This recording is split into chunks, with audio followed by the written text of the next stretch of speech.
Hey everybody, welcome to John's Guitar Lounge. I'm Johnny Stewart, and today I'm going to show you how to play guitar like Jimmy Buffett. And to do that, I'm going to do something totally different from what I've done in my other videos, and today I'm going to show you how to actually play a whole song, Margaritaville. So as I'm sure you know, we lost Jimmy Buffett a couple weeks ago, and that's a big loss for everybody in the music community and everybody basically in society, because he really taught us how to live a really fun and relaxed and enjoyable and laid-back lifestyle. So, I'm going to teach you how to play Margaritaville, and I'm going to show you how to do it in many different keys. So many people think that the song has to be learned in the key it was written in, and that is absolutely not true.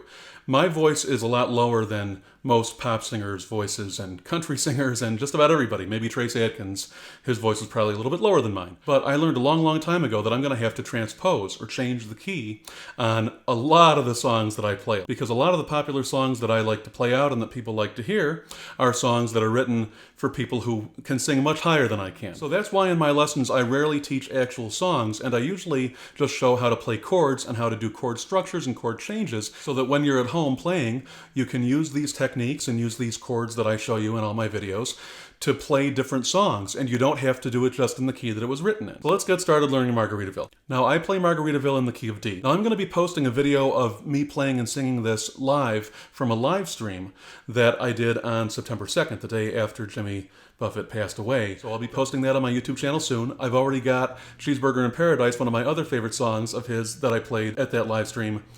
That's already posted on my channel, so you can check that out now if you want to. But for learning how to play Margaritaville, you can play this in any key. So first, I'm going to show you just the verse in the key of D, and then I'm going to show you the chorus in the key of D, so you can learn how to play both the verse and the chorus. And then I'm going to show you the chords that you would use if you were going to play it in a different key that fits your voice better. So when we're playing Margaritaville in the key of D, we're going to be using three chords. We're going to be using the D chord, the G chord, and the A chord. Those are the only three chords you need for this entire song.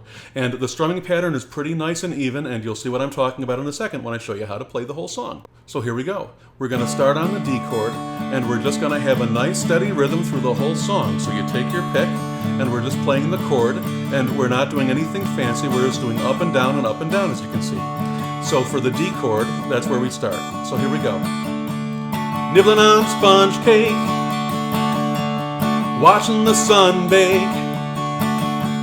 all those tourists covered with oil. And now we change to the A chord, you see? And now the A7 chord, see? Strumming my sixth string on my front porch swing. Smell those shrimp, they're beginning to boil. Then back to the D. Now for the chorus, the chords are going to change a little bit faster, and we're going to start the chorus on a G chord, and then we're going to move to an A and then back to a D, and I'll show you how that works right now. Wasting away again in Margaritaville. So one more time, let me show you that again.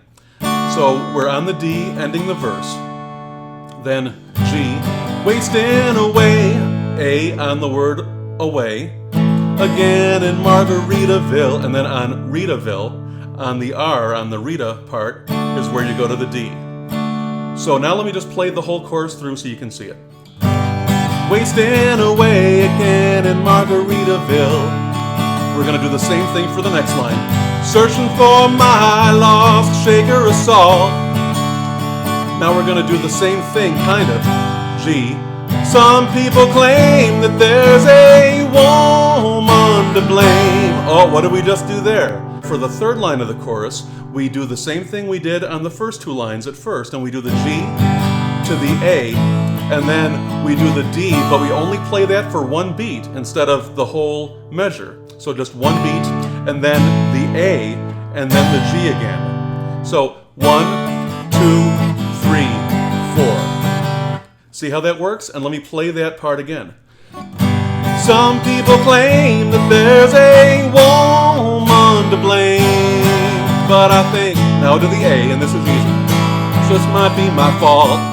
Alright, so that is basically the whole song in a nutshell. You just keep doing those things for the second verse and the second chorus, and then there's an instrumental or a break, an interlude, whatever you want to call it, and then you do the chorus again. So now I'm going to play the whole verse and the whole chorus all the way through without stopping to tell you what I'm doing, because I just told you a minute ago in the video. So if you need to rewind a little bit and go through those chords one at a time, that'll be perfectly fine. But this way you can just play it right along with me. So here we go. Nibbling on sponge cake, watching the sun bake, all those tourists covered with oil, strumming my sixth string on my front porch swing. Smell those shrimp, they're beginning to boil. Wasting away again in Margaritaville, searching for my lost shaker of salt. Some people claim that there's a woman to blame, but I know it's nobody's fault. Alright, so that's the whole thing all the way through. Now, one thing I want to mention to you right now is that what you can do is, if that feels a little bit monotonous, and if you're at the level of playing where you can throw in some different fills and things like that, you can do that. And you can also throw in like a D7 chord occasionally, and I'll show you how it's going to work, how I like to play it, putting in some flat 7 chords. And I've got videos on how to play those chords, the 7 chords and all that stuff, so I'll link those here so you can see those. But I'm going to play this one more time now, showing how you can make it a little bit more interesting, make the guitar a little bit more interesting sounding, with a little bit more movement, if you're at that level and if you want to do that. So here we go. Nibbling on sponge cake, watching the sun bake, all those tourists covered with oil. And so using your pinky, you can easily get a sus4. You hear the sus4 by adding your pinky on the high E string at the 3rd fret. And then by taking your middle finger right off the high E string and not playing anything on the high E string, just playing the high E string open, you can get a D2 chord. And that can add some nice movement. So I'm going to show you how that works. Here we go. Nibbling on sponge cake, watching the sun bake, all those tourists covered with oil. And you can do the same thing with your A chord, and to do it on the A chord, you're going to be using your pinky finger again on the 3rd fret of your B string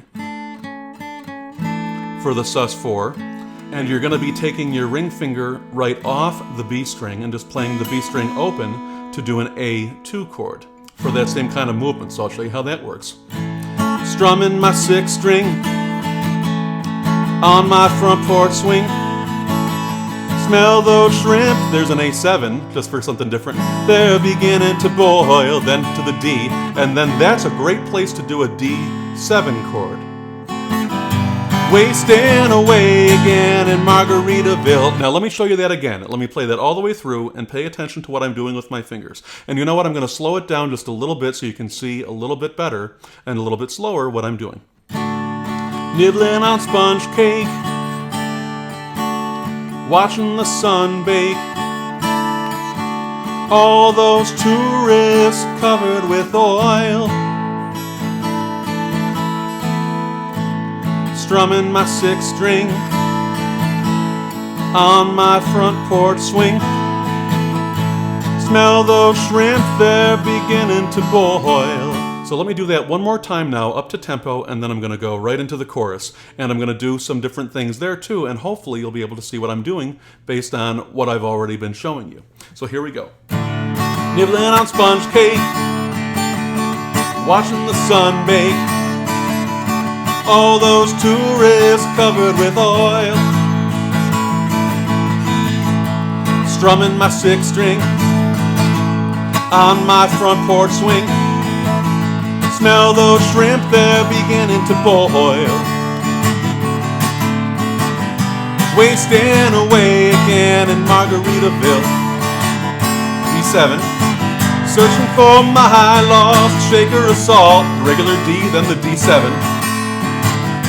Some people claim that there's a woman to blame, but I think it's nobody's fault. Now what did I just do there? Now I did the A chord with just my index finger, and I played the 7th note using my ring finger up on the 3rd fret on the high E string. And then I pulled it off and just played that open. And then I did this funky thing where I've got my index finger pushed like really, really, I hope you can see it, but it's like playing just the 2nd, 3rd, and 4th string, and the high E is still open. So that sort of gives you like a nice little run. Sort of like a little Caribbean or tropical sounding thing that, you know, fits a Jimmy Buffett song. So that's how you can play it in D. I also want to tell you guys about a new album that's coming out that I'm really excited about, and it's by a group called Whiskey and Burlap. And the album is called Questioning Why, and that's their 2nd album. Their first one is on Spotify. This next one will be on Spotify in just a couple weeks. I've previewed it, I've heard the tracks, and it's a great album. And I am friends with the mandolin player in that group. His name's Ethan, and you can check out Ethan playing in a couple of my videos from the Nam Show if you want to see some sort of behind-the-scenes stuff of him picking on the mandolin. And it's really, really cool. Now, what if you can't sing it in the key of D? What if you need to sing it, say, in the key of G? Then you're going to do the exact same stuff that I've been showing you, but you're just going to use different chord shapes. Now, the cool thing is, this song, like a lot of Jimmy Buffett songs, uses a 1-4-5 chord progression, and that's a very common chord progression. In fact, I made a video a few months ago called How to Play Half the Songs You Hear on the Radio, and I'm going to link that here so you can see that, because that same group of chords, the 1, 4, and 5, is really, really useful to play a whole lot of popular songs. Now, that does not mean that they are all in the same key. All those songs are in different keys. But the really cool thing is, by knowing what chords to play in different keys, what chord would be the 1 chord, and what chord is the 4 chord, and what chord is the 5 chord, when you're in any given key, you can quickly and easily play that song in whatever key you need to play it in, so it'll fit your voice, or so it fits whatever the band or the group or the other person you're jamming with or whoever else wants to play the song in. So, for example, the 1 chord in the key of D is the D chord. The 4 chord in the key of D is the G chord.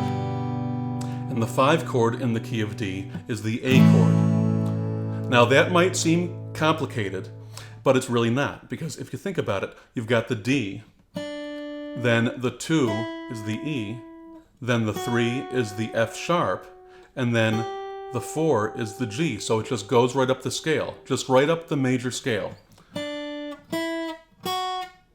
And that's a G. And that's why the G is the 4. And then you go up 1 more from there, right up the major scale. And that's the A. So that is the 5. So just to show you again, it's 1, 2, 3, 4, that's the G, and 5, and that's the A. So 1, 4, and 5 in the key of D. Now what happens if we're in the key of G? Now you're saying, but you just said the G is a 4 chord, but the G in the key of G is now the 1 chord. And this is where it might seem a little complicated, but I promise you will get it and you will understand this. In the key of G, the G is the 1 chord. Then the 4 chord is the C. Now that's because when you're in the key of G and you're on the G note and you go up the major scale, the G is the 1, then the A is the 2, then the B is the 3, and then the C is the 4. So 1, 2, 3, 4, and that's a C. And then what's next up from the 4 or from the C? The D. And that would be 5. So it's 1, 2, 3, 4, 5. So then the D chord in the key of G is the 5 chord. Now let's say you want to play Margaritaville in the key of E, instead of in the key of D or the key of G like I just showed you. We're going to do the same exact thing. We're going to start on an E chord in the key of E, and that is the 1 chord. So the E chord in the key of E is the 1. Then the A chord in the key of D is the 4, and then the B chord in the key of E is the 5. So 1, 4, 5. Same thing. And you can play those songs exactly the same way. So thanks very much, everybody. I hope that's helpful. Stay tuned to John's Guitar Lounge for more, and tell me what else you want to see in the comments. And like this video if you enjoyed it so other people can see it too. And I will see you soon. Take care.